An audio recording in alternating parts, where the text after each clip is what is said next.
to my channel. So today I'm going to be doing a first impressions video, and it's going to be on the L'Oreal True Match and Infallible Total Cover. I've seen a couple of YouTubers combining these two and saying that it's been like a really great full coverage foundation, like when they combine them together. It's actually especially Holly Boon, who I absolutely love, and she has been using these two together and says that it's a really good drugstore product for oily skin, because I'm pretty sure she said in her video that she has oily skin or possibly oily to combination skin. But I thought I would try it out for those of you who have dry to combination skin like me, because since I've taken Roaccutane, it's really weird. My skin has gone from being really oily in the T-zone and dry elsewhere to being normal elsewhere and super dry in the whole of my T-zone. So oddly enough, I'm still also prone to acne. I don't have acne anymore, but I am still prone to the odd little breakout. So I just thought it would be fun to try this combination and to see how it works for somebody with a drier skin type. So yeah, I'm gonna get straight into the video. So I'm going to start with a pump of the True Match. It's in the colour 2R2C Rose Vanilla. And then I'm going to add the Infallible Total Cover in Light Sand. Don't actually know why I put it on my hand. It was actually probably quite pointless. Never mind.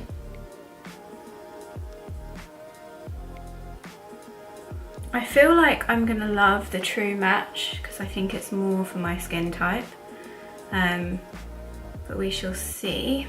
That was the True Match. And going in with the Infallible, am I saying that right? Infallible Total Cover, Infallible. I'm infallible, yo.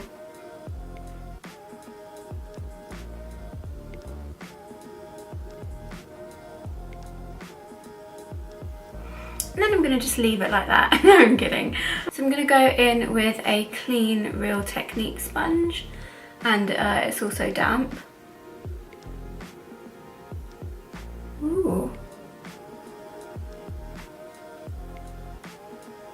Okay. Wow, that really is full coverage.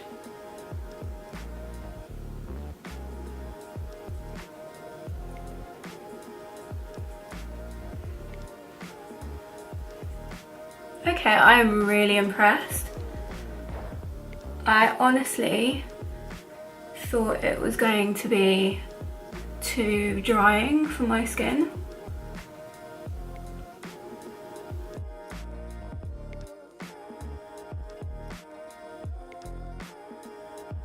I truly did think that. I thought that I would really like the True Match, but I thought that Infallible would just be too much, but so far so good. But my T-zone, and especially my forehead, is my really problematic dry area now. It's really weird how Roaccutane does that to your skin. It went from being super oily to super dry but still acne prone, which is not ideal.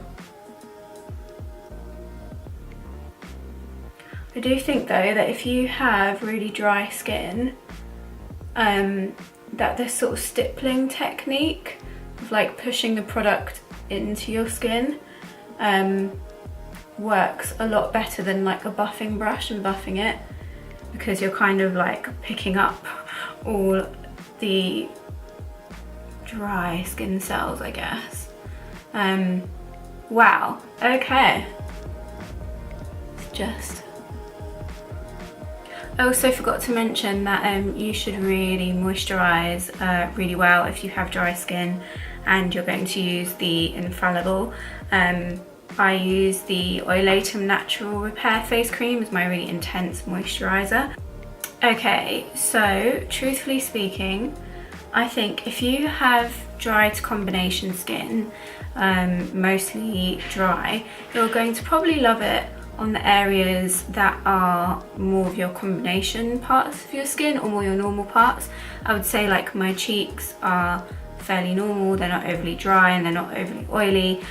And I'm actually really surprised that my forehead often really struggles with being really dry, like in this area here.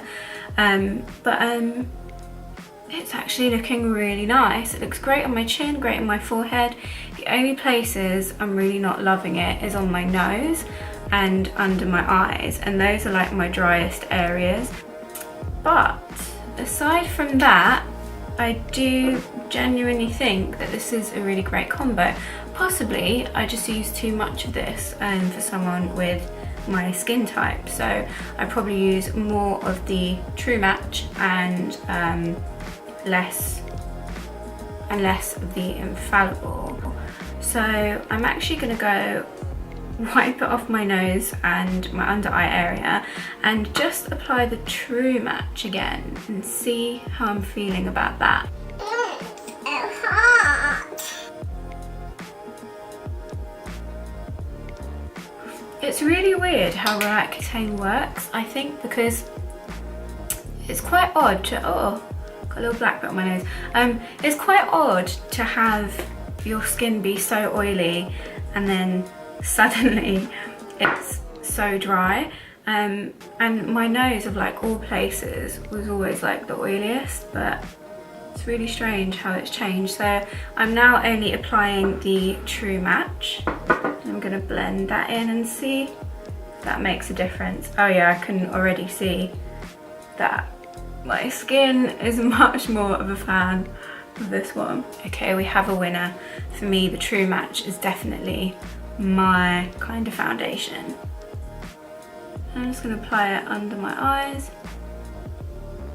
I mean, normally I would use a concealer anyway, but just for the sake of this review, in case you guys don't want to go out and buy a concealer as well, and you want to see if the foundation can do it by itself.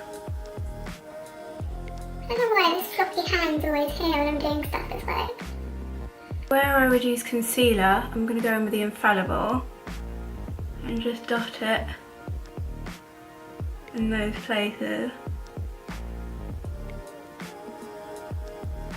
Sometimes I find using your fingers, again, especially if you have dry skin, to sort of press the product into the skin can be way more helpful than using a brush, because again, I think the buffing motion just isn't helpful for dry skin. Okay, I love this so much more. So all in all, really impressed. So basically, in my opinion, if you have dry to combination skin, you're going to want to use more of the True Match and less of the Infallible, but together, combined together, they really are amazing. So I would use 3/4 of this and 1/4 of the Infallible. Okay, so now I'm going to warm up my face. So next I'm going to use MAC's Give Me Sun. It is my absolute favourite, if I can get it open.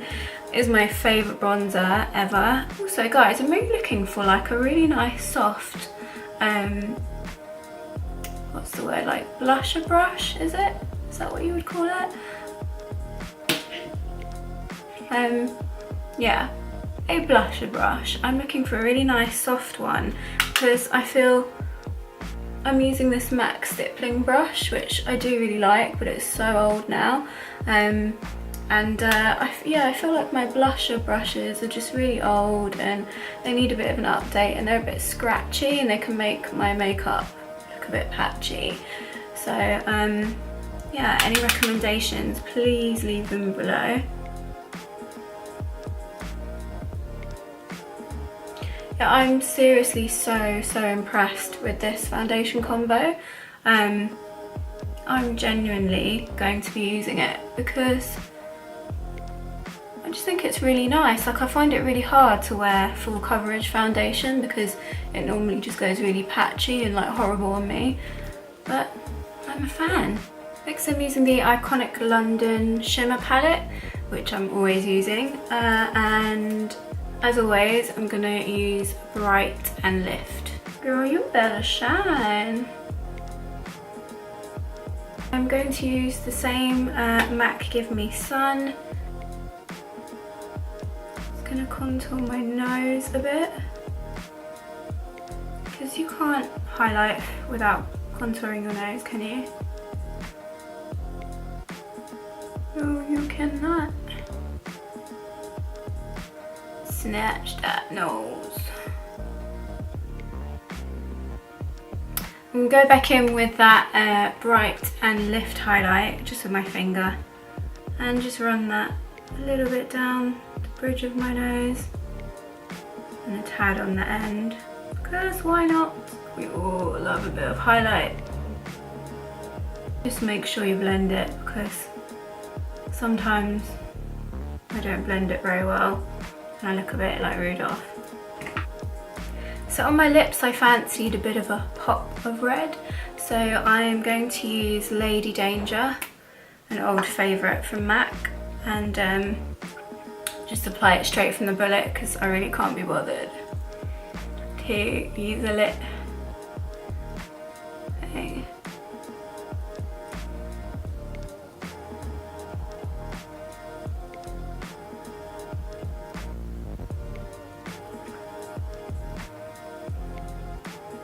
There's a reason why I hate applying red lipstick, and it's because on my bottom lip it always looks really uneven, and then I do always have to use a brush. I'm so lazy.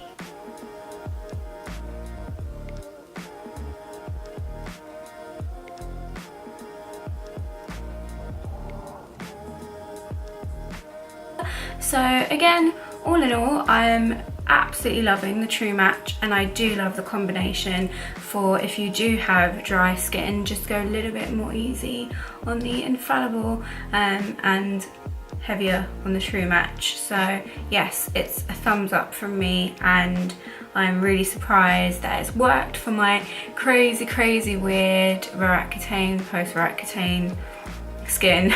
Yeah, hope you guys enjoyed. Please thumbs up this video if you did, and subscribe below. I have way more videos coming for you guys, and I will see you in my next video.